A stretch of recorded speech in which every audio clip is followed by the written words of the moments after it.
말하였더라. 아멘. 여호와 하나님께서 모세에게 계속해서 말씀하십니다. 오늘 하나님께서 모세에게 말씀하시는 것은 무엇입니까? 제사장들과 그리고 대제사장들이 지켜야 할 법들에 대해서 알려주고 있습니다. 이 세상의 지도자들은 지위가 높아지면 높아질수록 법 위에 서려고 합니다.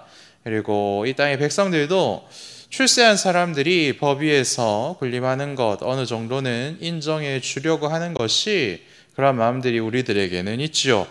뭐든 자기 마음대로 하고 싶고 그런 사람들이 출세했으니까 옛날의 잘못들은 다 덮어주었다라고 생각을 하곤 한다라는 것입니다. 그런데 오늘 말씀을 보면 하나님의 백성의 지도자들은 그렇지 않다라고 하나님께서 분명히 말씀하십니다. 제사장은 이스라엘 백성들보다는 엄격한 법을 지켜야 하고 그리고 대제사장들은 또한 제사장들보다 더욱 엄격하게 하나님의 법을 지켜야 한다. 하나님이 정해주셨다라는 것이죠. 이유는 무엇입니까? 이들이 하나님께 예배드리는 사명을 담당한 자들이고 그 사명을 직접 몸으로 행해야 하는 사람들이기 때문에 그렇습니다. 거룩하신 하나님은 하나님께 직접 예배드리는 사람들이 더욱 거룩하고 더욱 정결하기를 원하신다. 이것을 확인할 수 있는 것이죠. 그렇기 때문에 오늘 24장에서 우리가 계속해서 반복하는 표현을 맞이할 수 있는데 그것은 무엇입니까? 너희를 거룩하게 하는 나 여호와는 거룩함이니라. 그죠? 이 말씀이 오늘 우리들에게 주시는 핵심 말씀인 것 같습니다. 하나님만이 우리를 거룩하게 해주고 싶으실 수 있고 거룩이라는 것이 좋다라는 것을 하나님만이 아시기 때문에 그렇지요. 하나님이 우리를 거룩하게 만들어 주실 수 있습니다. 왜 그렇습니까? 하나님이 거룩하시기 때문이죠. 그렇기 때문에 하나님께서 내가 거룩하니 너희도 거룩하라 말씀하신 것이고 그리고 이 거룩을 위해서 우리가 발버둥 칠 때 우리의 노력과 우리의 생각과 우리의 플랜이 아니라 하나님의 역사하심에 따라서 우리도 거룩하게 된다라는 것입니다. 여러분 오늘 하루 거룩한 삶을 사시기를 축복합니다. 하나님 때문에 거룩한 삶을 사시고 하나님께서 완성해 주시는 그 은혜 때문에 거룩한 삶을 사시는 저 여러분들 되기를 간절히 축복합니다. 돌아와서 그래서 이 세상 사람들보다는 당연히 하나님 믿는 사람들이 거룩해야 하고 그리고 새벽 기도까지 나오시는 분들이라면 교회에 출석만 하는 초신자들 그리고 아직은 믿음이 자라지 못한 분들보다는 더욱더 엄격하게 하나님 말씀에 순종해야 될 그런 의무들이 있다라고 하나님께서 말씀하시는 것이죠. 새벽에 주시는 말씀이 대제사장이나 제사장들에게만 주신 말씀이 아니다라는 것을 우리는 확인할 수 있는 것입니다. 그래서 우리 모두에게 예배드리는 우리 모두에게 그리고 이 새벽을 깨우는 우리 모두에게 이 새벽부터 나와서 하나님께 기도하는 우리에게 하나님께서 주신 말씀인 줄 믿고 이 모든 복을 말씀을 모두 다 받으시기를 바랍니다. 그래서 본문은 제사장의 장례와 결혼법에 대해서 이렇게 콕 집어서 말씀하고 있습니다. 그래서 제사장의 가족들이 제사장과 그 직무의 거룩함을 위하여서 또한 어떤 부분들을 도와줄 수 있는지 어떻게 행하는 것이 그 제사장들을 도와주는 것인지를 또한 말씀하고 있지요. 그래서 이것은 예배를 준비하는 사람들, 예배를 드리는 사람들, 이 사람들은 교회에 와서 예배 드릴 때만 거룩한 일을 하는 것이 아니라 일상의 삶에서 집에서의 사생활과 그리고 다른 시간들, 교회 밖에서의 시간들까지도 거룩한 일을 하는 사람답게 거룩하게 살아야 된다라는 것을 알려주고 있습니다. 중고등학생들이 여러 가지 이유로 신앙의 회의에 빠지게 되는데 가장 큰 부분을 차지하는 것이 교회에서 보는 우리 부모님의 모습과 그리고 집에서 보는 우리 엄마 아빠의 모습이 전혀 다른 사람이기 때문에 그 시기에 굉장히 많은 방황을 하게 되는 것이죠. 그 부분이 이해가 안 되고 나름의 방식대로 그 신앙의 첫 시련을 극복해야 하는데 근데 하나님께서는 분명히 말씀하고 있으시죠. 집이든 교회든 사회든 하나님의 거룩함을 믿는 자들은 계속해서 끊임없이 지키기 위해서 노력해야 되고 그렇게 살아야 한다라는 것입니다. 우리는 부족하지요. 부족하지만 그것을 이루기 위해서 계속해서 노력해야 된다. 이것이 오늘 하나님께서 주시는 말씀입니다. 그런데 우리들에게 능력이 없기 때문에 너무나도 불가능한 말씀이고 어려운 말씀입니다. 그렇기 때문에 하나님은 반복해서 말씀하시죠. 너희를 거룩하게 하는 나 여호와가 거룩하다. 그러니 너희들에게 소망을 두지 말고 나에게 소망을 두고 기도하고 믿음으로 굳건하라. 하나님 주시는 말씀입니다. 그래서 먼저 제사장 본인이 해서는 안 되는 일이 9절부터 9절까지의 내용입니다. 먼저 제사장은 시체를 만질 수 없다. 이것이 하나님의 말씀이죠. 살아있는 하나님은 죽어있는 시체를 부정하다 말씀하십니다. 이것은 특별히 430년간 이집트에서 생활했던 그 문화와 정면으로 반대되는 그런 말씀입니다. 여러분, 이집트에서 제일 유명한 것이 미이라라는 것을 여러분 잘 알고 계시죠? 미이라를 제작하는 담당자가 바로 그 나라의 제사장입니다. 그래서 그 나라에서 제사장은 죽은 시체를 처리하는 사람인 것이죠. 430년 동안 이스라엘 백성들은 그게 당연한 줄 알고 살았습니다. 왜 그렇습니까? 이들은, 이집트 사람들은 죽은 뒤에 세계가 있다라고 믿었죠. 죽은 뒤의 세계에서도 이 땅에서 육체를 가지고 살아야 됐기 때문에 이 땅에서 시체를 잘 보존해야 된다라고 믿었던 것이죠. 그래서 이집트에서는 시체를 썩지 않도록 잘 처리하는 임무를 가진 것이 제사장이지만, 살아계신 하나님 그리고 살아있는 자들의 하나님은 섬기는 제사장들은 특별히 시체를 만지면 안 된다라고 하나님께서는 말씀하고 있는 것이죠. 이전의 삶과 지금의 삶은 확실히 다르다. 하나님께서는 분명히 알려주고 있는 것입니다. 시체 중에서, 그런데 제사장들에게 주신 말씀 중에 되게 좀 특이한 말씀은, 시체는 만질 수 없지만 근데 그 중에서 자녀나 형제나 시집가지 않은 자매의 사체는 손을 댈 수 있다라고 말씀하십니다. 이것은 여기서 삭제되고 보이지 않는 것은 아내에 대한 규정일 텐데, 당연히 아내는 한 몸이기 때문에 당연히 만질 수 있다라고 생각해서 여기에 포함되어 있지 않는 것으로 학자들 봅니다. 근데 시집간 자매는 왜 만지면 안 될까요? 시집을 가버린 자매는 이제 우리 가족으로 생각하지 않고 시집을 간 집안의 가족으로 생각하기 때문에 그 시체는 만지지 말라고 말씀하시는 거죠. 그래서 이 시체를 만진다라는 것은 장례를 치른다라는 의미가 있는데, 그래서 제사장들은 가족들의 장례는 자기 손으로 치를 수 있다. 하나님께서는 이렇게 말씀하고 있는 것이죠.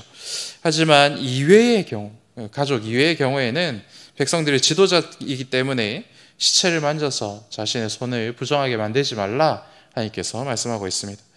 그래서 5절 보면 장례를 치를 때 규정으로 또 한 가지를 추가해서 말씀하시는 것을 볼 수 있습니다. 제사장은 장례를 치를 때에 머리를 밀어서 대머리처럼 자를 수 없고 수염 양쪽을 깎지 말고 살을 베지 말아라, 이렇게 말씀하십니다. 예레미야 16장 6절을 보면 머리를 완전히 밀어버리는 이 행동은 너무나도 극한 슬픔을 당할 때에 행하는 행동이다라는 것을 알 수 있습니다. 수염을 밀고 살을 베는 것도 자신이 가지고 있는 슬픔을 이렇게 드러내는 행동이기 때문에 그렇죠. 제사장은 이스라엘이 영원한 생명을 누리는 하나님의 나라 백성이다라는 것을 백성들에게 가르쳐야 되는 의무가 있는 사람이기 때문에 가족의 장례를 치르는 그 순간에도 극심한 슬픔을 표현해서는 안 된다라고 하나님께서 알려주고 있는 것입니다. 오히려 영원한 생명을 보여주시고 우리들에게 약속해 주신 그 하나님을 드러내는 그러한 행사로서 가족의 장례가 치러져야 된다라고 하나님께서는 말씀하고 있는 것입니다. 그리고 이제 이러한 기준보다 더 높은 기준을 하나님께서는 대제사장에게 부여하십니다. 제사장은 일부의 사체, 가족의 사체는 손을 댈 수 있는 것으로 말씀하시지만 대제사장에게는 그 어떠한 사체에도 손을 대서는 안 된다. 그것이 가족이라고 할지라도 말이죠. 그리고 통곡은 할 수 있지만 어떠한 상황에서도 슬픔을 자신의 몸으로 드러내서는 안 된다라고 하나님께서 말씀합니다. 왜 그렇습니까? 대제사장은 에봇을 입는 사람들입니다. 그리고 여호와께 성결이라는 패가 부착된 관을 머리에 쓰고 있었던 사람들인 것이죠. 그래서 머리를 밀거나 수염을 깎으려면 머리에 관을 벗고 옷을 벗어야 되는 그러한 상황이 발생하게 되는데, 그러한 과정에서 그 대제사장의 에봇이나 그런 물건들이 손상되기라도 하면 여호와 하나님 앞에서 죄를 짓는 것이기 때문에 이것은 개인적으로 감당할 수 없는 큰 범죄가 됩니다.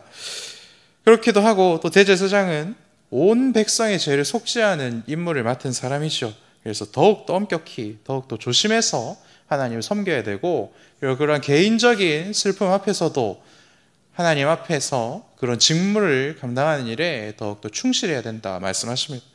그래서 다른 기록들을 살펴보면 대제사장의 임기 중에 가족의 장례가 나면 그 임기를 지키기 위해서 대제사장은 성소에 머물렀다라는 기록들도 있습니다.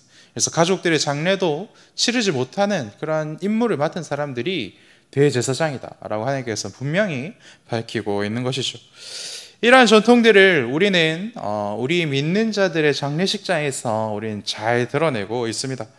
너무나도 슬프지요.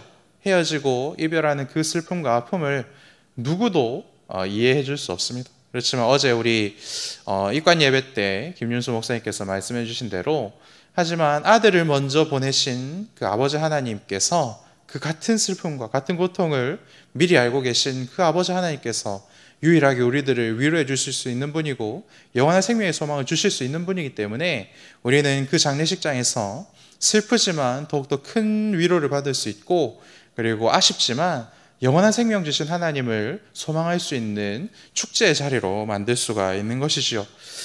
여기 계신 모든 분들이 장례식장에서 우리 가족들을 보내시는 그 순간에 영원한 하나님을 바라볼 수 있는 그 축제의 그런 은혜를 누리시기를 축복합니다. 그래서 이제 또한 7절부터 9절까지는 제사장이 결혼할 수 없는 여성들에 대해서 하나님께서 말씀하십니다. 창녀나 부정한 여인, 그리고 남편에게 쫓겨난 유부녀, 이런 여자들과는 결혼해서는 안 된다. 제사장은 말이죠. 왜 그렇습니까? 결혼은 사사로운 것이 아니죠. 하나님의 거룩을 이루어가는 방법으로 하나님께서는 계속해서 결혼이라는 모델을 보여주시고, 그러한 방법으로 내가 너희를 사랑한다, 그러니 너희들도 그렇게 가정을 이루라 라고 말씀하시지 않습니까? 그리고 정결한 여인과 결혼하는 것에서 끝나지 않고 만약에 딸을 낳게 된다면 그 딸도 하나님 앞에서 흠이 없고 거룩한 자로 키워내라. 이것이 제사장에게 준 임무입니다. 이유가 무엇입니까? 계속해서 같은 이유이지요. 거룩하신 하나님을 가르쳐야 되는 제사장이기 때문에 하나님께서는 이러한 직무를 주십니다.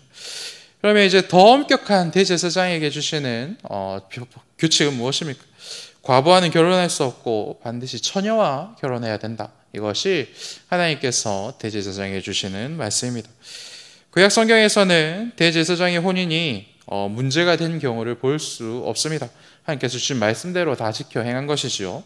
그런데 당시 다른 나라들의 기록들을 살펴보면 굉장히 흔하게 이러한 법칙들이 무너졌고 마음대로 오히려 그런 지위가 높을수록 자기의 마음에 드는 대로 이렇게 문란하게 결혼을 했던 것을 기록을 보면 알 수 있습니다. 그래서 힘을 가진 사람이 마음대로 살아가는 게 이 땅의 법칙이라면, 하나님께 큰 사명받은 사람은 거룩하신 하나님의 말씀대로 살아야 하는 것이 하나님 나라의 율법인 것입니다. 그리고 믿는 사람들은 이 땅의 지도자를 뽑을 때에도 이와 같은 원리를 통하여서 우리들의 지도자를 뽑기 위해서 노력을 해야 한다라는 것입니다. 이 땅에서 잠시 우리는 살아가는 사람들이지만 우리의 본향은 영원한 하나님 나라에 있다라는 것을 잊지 마시기 바랍니다. 하나님 말씀대로 살려고 노력하고 도전하고 성취하는 복을 여러분들 누리시기를 축복합니다. 그리고 마지막으로 흠 있는 사람들이 할 수 있는 것과 그리고 할 수 없는 것에 대하여서 하나님께서는 말씀하십니다. 특별히 제사에 관련해서 그렇죠. 하나님께 예배 드리는 것과 관련해서 말입니다. 이 말씀은 하나님께서 몸에 흠이 있는 사람들, 몸이 불편한 사람들, 몸에 장애가 있는 사람들을 차별하는 분이시다라는 것을 나타내는 것이 아니죠. 하나님께 예배 드릴 때 혹 생길 수 있는 부정함을 미리 방지하기 위해서 하나님께서는 이러한 말씀을 주시고 있는 겁니다. 그렇기 때문에 오늘 말씀을 보면 흠이 있는 분들, 그리고 장애가 있는 분들도 하나님의 성전에는 자유롭게 출입을 할 수 있다라는 것을 하나님께서는 알려주고 있습니다. 그것을 어디서 보면 알 수 있냐면 22절 말씀을 보시면 그런 분들도 하나님의 지성물이든지 성물이든지 마음껏 먹을 수 있다라고 하나님께서 말씀하고 있으시죠. 지성물과 성물을 먹으려면 이 하나님의 성전 뜰까지 자유롭게 왔다 갔다 할 수 있어야 합니다. 실제로 사도행전 3장 2절 말씀을 보시면 성전 미문에서 구걸하다 난진뱅이가 있었다라는 말씀 우리가 접할 수 있죠. 그래서 이렇게 몸이 불편한 사람들도 하나님의 제사 드리는 곳까지는 자유롭게 다녀갈 수 있었던 것을 우리는 확인할 수가 있습니다. 그래서 우리 교회도, 우리 시민교회도 이러한 말씀에 순종하여 우리 교회 안에 희망 부서들이 활동할 수 있도록 그런 공간을 빌려주고 있고, 활동을 하는 데 있어서 필요한 것들을, 많은 것들을 지원하고 있습니다. 그리고 함께 또한 예배도 드리고 있죠. 이러한 모습들이 하나님께서 보시기에 굉장히 아름다운 모습입니다. 그렇기 때문에 이러한 모습들을, 다른 교회들은 잘 하지 못한 이러한 모습들을 우리는 더 많이 발전시키고 더 많이 정착시켜서 이 교회 안에 하나님께 예배 드리러 오는 그곳에 모든 분들이 같이 와서 예배 드릴 수 있는 그런 것들이 계속해서 진행되어야 될 줄로 믿습니다. 사랑하는 여러분, 세상에서 힘가진 사람들의 모습과 하나님 나라에서 사명받은 사람들의 삶의 모습은 달라야 합니다. 오늘 하루 우리는 하나님께 성령의 기름을 충만히 받고 예배 드리는 것에 사명을 받은 우리들, 그리고 전도하는 것에 사명을 받은 우리들은 오늘 하루 어떻게 살고 있는지를 다시 한번 점검해 보시기를 소망합니다. 그래서 더 많은 믿음과 더 깊은 믿음의 사명을 받았지만, 혹시라도 우리들의 삶의 부분에 있어서 부족한 부분이 있었다면 그것을 더욱 지킬 수 있는 힘을 달라는 기도를 이 시간 하시기를 축복합니다. 하나님이 거룩하시니 나도 거룩하게 해주십시오라는 기도를 이 시간 하시기 바랍니다. 그러면 우리를 거룩하게 만드실 하나님께서 반드시 그 기도에 응답하실 줄 믿습니다. 그래서 여러분들이 거룩해지는 그 이유 때문에, 그리고 우리가 믿는 하나님이 거룩하시기 때문에 우리가 예배하는 이곳, 그리고 여러분이 살아가는 가정과 사회와 그 모든 발걸음이 닿는 모든 곳이 또한 거룩해지는 역사들이 가득하기를 축복합니다. 오늘 주신 말씀을 묵상하며 기도하도록 하겠습니다. 하늘에 계신 우리 아버지의 이름을 거룩하게 하시며 아버지의 나라가 오게 하시며 아버지의 뜻이 하늘에서와 같이 땅에서도 이루어지게 하소서. 오늘 우리에게 일용할 양식을 주시고 우리가 우리에게 잘못한 사람을 용서하여 준 것 같이 우리 죄를 용서하여 주시고 우리를 시험에 빠지지 않게 하시고 악에서 구하소서. 나라와 권능과 영광이 영원히 아버지의 것입니다. 아멘.